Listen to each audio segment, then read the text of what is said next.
आज हम बात करेंगे इरेक्टाइल डिस्फंक्शन सप्लीमेंट्स सच क्या है।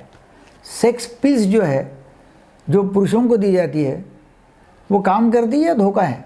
इरेक्टाइल डिस्फंक्शन सप्लीमेंट्स क्या रियली यूज़फुल है, इसके बारे में मैं आज बातचीत करने वाला हूँ। क्या आप जानते हैं 40 से 70 साल की उम्र में 52% पुरुषों को कभी ना कभी इरेक्टाइल डिस्फंक्शन होता ही। और इसी डर में हजारों लोग हर महीने ये पिल्स लेते रहते हैं, ऑनलाइन बुलाते रहते हैं, मेडिकल में जाते हैं, ब्लैक में लेते रहते हैं। ये मेल एनहांसमेंट कैप्सूल्स नाम से आती है। एक्चुअली ये नाम मुझे मालूम नहीं है, मैं तो ऐसी ही बात कर रहा हूँ, मतलब ये कोई ब्रांड नेम ऐसा मुझे लगता नहीं है, मगर एनहांसमेंट कैप्सूल्स ये खरीदते हैं। लेकिन क्या है सच में काम करती है, क्या आपकी जान भी ले सकती है? चलो इसके बारे में बात करेंगे। नमस्कार, मैं doctor Deepak Kedkar, psychiatrist, sexologist, hypnotherapist, de addiction specialist पिछले 44 साल से अकोला में बात कर रहा हूँ। और आज मैं बात करूँगा सेक्स पिल सप्लीमेंट्स और उनके खतरों के बारे में वैज्ञानिक तरीक़ों से। सबसे पहले आपने जाना जरूरी कि इरेक्टाइल डिस्फंक्शन कोई शर्म की बात नहीं है, यह एक मेडिकल कंडीशन है, यह एक बीमारी है।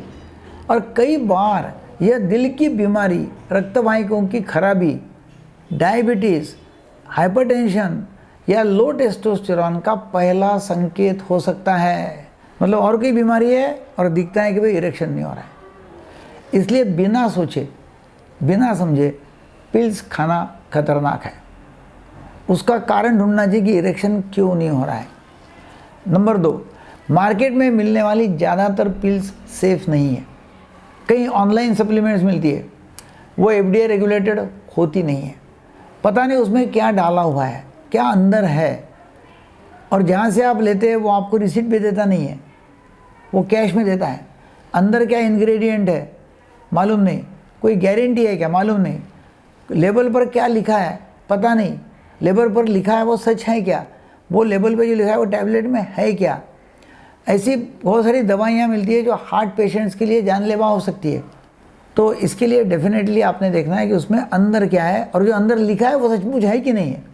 वो अनडिक्लेयर्ड वायग्रा है क्या, वायग्रा लाइक मतलब जैसा PDE5 इनहिबिटर्स लाइक सिल्डेनाफिल, मतलब तो सिल्डेनाफिल है क्या उसमें पाए गए, मतलब ऐसे बहुत सारे कि इसमें सिल्डेनाफिल पाया गया, छपाया नहीं था बाहर से। फिर उसके साथ साथ L-अर्जिनिन की काफ़ी सारी टैबलेट्स और पाउडर आती है। तो L-अर्जिनिन एक्चुअली नाइट्रिक ऑक्साइड बढ़ाकर ब्लड फ्लो खोलने में मदद करती है। वो हेल्पफुल तब होती है जब वैस्कुलर डिसीज़ है ना, तो डेफिनेटली वो हेल्पफुल है। मगर उसके साइड इफ़ेक्ट्स भी है, जैसा नौशिया है, क्रैम्प्स है, लो BP है, दमा ज़्यादा मतलब बढ़ सकता है, ये भी हो सकता है। अभी कई लोग हॉर्नी गोटवीड देते हैं, वो भी डॉक्टर के सलाह से लेना चाहिए। वो नाइट्रिक ऑक्साइड बढ़ाता है, मगर रियलिटी क्या है, रियलिटी है कि वो उसका एब्सॉर्प्शन पुअर है, उसके इफ़ेक्ट बहुत कम समय चलते हैं और उससे डिजीनेस हो सकता है, चक्कर आ सकती है, उल्टियाँ हो सकती है, दम लग सकता है। तो इसलिए बिना डॉक्टर की सलाह गोली लेना नहीं चाहिए। फिर आता है यूएमबिन।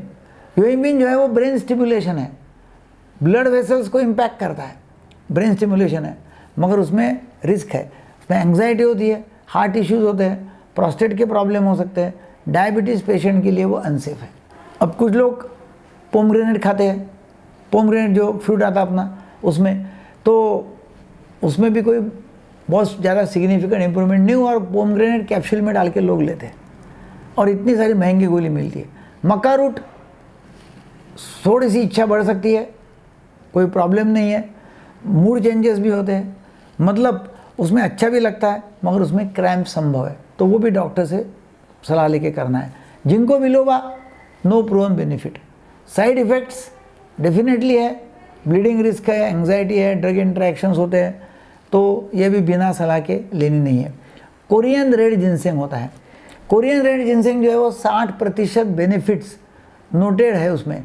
एक स्टडी की गई, 90 लोगों को दिया गया, तो 60% लोगों में उसमें फ़ायदा दिखाई दिया, मगर उससे साइड इफ़ेक्ट्स है, जैसा कि नींद नहीं आती है, हार्ट बीट फास्ट हो सकती है और डायबिटीज़ के लिए इतना वो सेफ़ नहीं है। तो फिर फाइनल मेडिकल एडवाइस क्या है? सेक्स पिल्स जो है वो कोई मिरेकल नहीं है, चमत्कार नहीं है। सप्लीमेंट्स जो आप लेते हैं वो अनसेफ हो सकते हैं।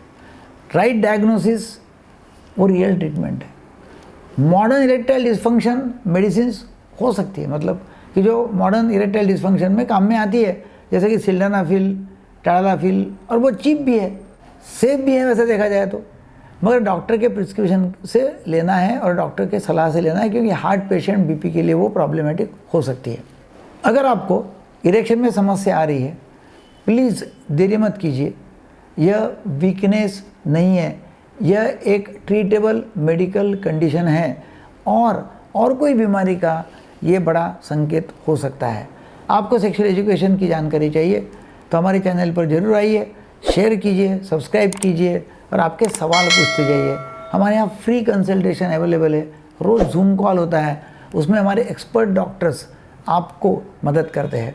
वीडियो अच्छा लगा तो जरूर लोगों को शेयर करो, लाइक करो, सब्सक्राइब करो। Thank you very much.